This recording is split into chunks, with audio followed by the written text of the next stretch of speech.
Bonjour à tous et bienvenue sur Netageo, l'émission qui couvre l'événement autour de la culture otaku depuis Tokyo. Je suis Mehdi, votre reporter, et aujourd'hui on va continuer à parler de l'Anime Japan 2014, donc ça sera la troisième partie sur cet énorme événement sur l'animation. Et aujourd'hui je vous propose de découvrir les stands des gros éditeurs, à commencer par le stand de Toei Animation. Allez, c'est parti. Et nous voici devant le stand de Toei Animation. Toei Animation qui a à son actif de très grosses séries comme One Piece. Justement, il y avait Luffy pour nous accueillir. La façade du stand est aussi très One Piece avec un Don Quijote de Flamengo, grandeur nature. Il est énorme et c'est vraiment pas le genre de gars à qui t'as envie de chercher des problèmes. À côté des messages, signés par les seiyuu pour fêter les 15 ans de la série. Et oui, déjà 15 ans. En dessous étaient exposées des figurines à obtenir comme lot de UFO Catcher.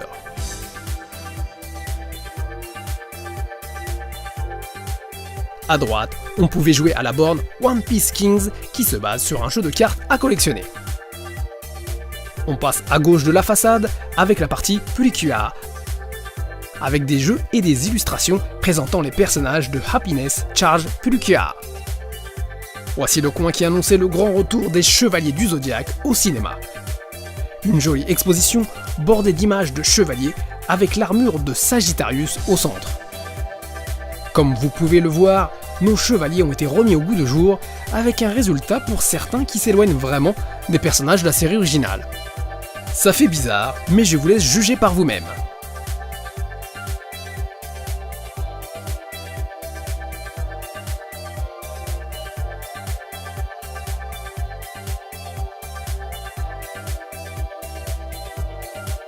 Au centre étaient exposées de jolies figurines de Pégase et de Sagittarius Ai Orosu. Y a pas à dire, les armures des Chevaliers d'Or, elles déchirent. Alors, quand l'armure est exposée en taille réelle, ça fait quelque chose. Je me demande si on peut l'acheter. Le film Saint Seiya Legend of Sanctuary est dans les salles japonaises depuis le 21 juin. Pour rester dans les grosses séries, nous passons derrière le stand avec le coin Dragon Ball Kai, dont la diffusion a repris depuis le mois d'avril au Japon avec la deuxième saison. Le coin présentait dans quel pays l'anime fut diffusé, ainsi qu'un certain nombre de goodies.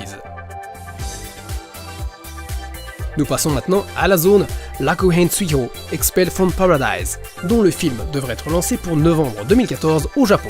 J'en avais déjà parlé l'an dernier lors du Tokyo Anime Fair 2013, en précisant que le scénario est de Gen Urobuchi, connu avec Mahou Shoujo Madoka Magica, et a pour réalisateur Seiji Mizushima, réalisateur de nombreuses séries à succès comme Full Metal Alchemist ou Gundam 00. Je me suis bien concentré à prendre sous différents angles la magnifique statue de Angela Balzac afin de vous faire profiter du spectacle. Oui, je sais, c'est bien joli. Il y a aussi quelques planches exposées et des gants signés de Gen Urobuchi et de Seiji Mizushima. Ici on présentait différents animés, dont Kindaichi. Je me souviens avoir bien aimé le manga. Après 14 ans, Kindaichi fait donc son retour en série animée TV avec Kindaichi Shonen no Jikembo Returns. La nouvelle série d'animé Sailor Moon qui fête ses 20 ans avec Bishoujo Sailor Moon Crystal en diffusion sur Nico Nico depuis le 5 juillet. Une version sous-titrée en français est dispo, vous retrouverez le lien en dessous de la vidéo sur le site de Netageo.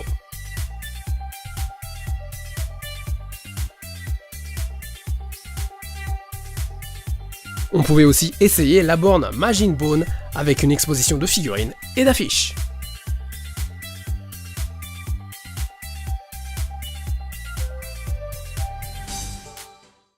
Voilà, c'est tout pour aujourd'hui. Oui, je sais, ce fut plus bref que d'habitude.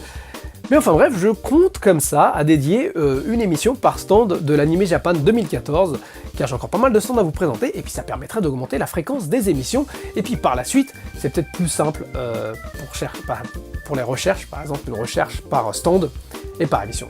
Je sais pas, on verra comment ça va évoluer, mais là je pense que je vais continuer comme ça à faire des petites émissions. Voilà, comme d'habitude, j'espère que l'émission vous a plu, que vous avez des commentaires, donc n'hésitez pas à les laisser en bas de la vidéo, Et puis, je vous remercie d'avoir regardé l'émission jusqu'à la fin, et puis j'ai l'impression de dire à chaque fois la même chose à la fin des émissions. Alors c'est normal, parce qu'il y a encore pas mal de gens qui nous découvrent. D'ailleurs, pour ceux qui nous découvrent, sachez que Netageo, c'est un site, surtout je parle pour ceux qui nous regardent sur YouTube, on a un vrai site avec des articles, avec un calendrier d'événements, et puis je vous conseille vivement de faire un tour ou une recherche sur les anciennes émissions, ou regarder par catégorie, par exemple Odorité, Vocaloid. Il y a pas mal de choses intéressantes sur la culture otaku. Donc si jamais vous voulez faire des découvertes, n'hésitez pas à aller sur le site de Netageo. Voilà, je vous dis à très bientôt pour un autre épisode de Netageo. Soredeva, matane!